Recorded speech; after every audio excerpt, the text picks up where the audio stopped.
ఈ వీడియోలో నేను ఫ్లిప్కార్ట్ గ్రాసరీలో ఆర్డర్ చేసిన MTR dosa ready to mix packet అయితే చూపిస్తున్నాను. దీన్ని అయితే మనకి ఇంట్లో టిఫిన్ లేనప్పుడు ఒక హాఫ్ అన్ అవర్లో చాలా ఈజీగా దీంతో దోసలు ప్రిపేర్ చేసుకోవచ్చు అనమాట. ఇది మనకి ఇంట్లో దోస పిండి ప్రిపేర్ చేసుకున్నప్పుడు ఎలా ఉంటాయి దోసలు సేమ్ అలాగే క్రిస్పీ అండ్ సాఫ్ట్గా ఉంటాయి. అలాగే టేస్ట్ కూడా చాలా బాగుంటుంది అనమాట.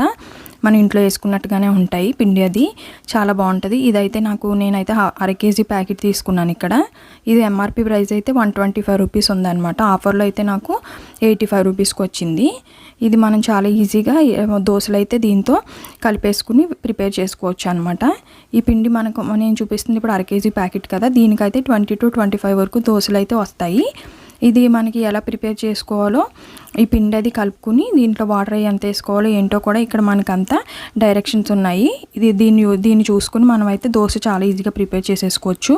ఈ ప్యాకెట్ అంతా మనకు ఒకసారి కలుపుకోక్కర్లేదు అనమాట. ఎంత కావాలంటే అంత కలుపుకొని మిగతాది ఫ్రిడ్జ్లో స్టోర్ చేసుకుంటే ఎన్ని రోజులైనా ఉంటుంది పిండి. మనకు కావాల్సినంత కలిపేసుకుని ఇన్స్టెంట్గా మనం దోశ వేసుకుని చాలా ఈజీగా బ్రేక్ఫాస్ట్ అయితే ప్రిపేర్ చేసేసుకోవచ్చు.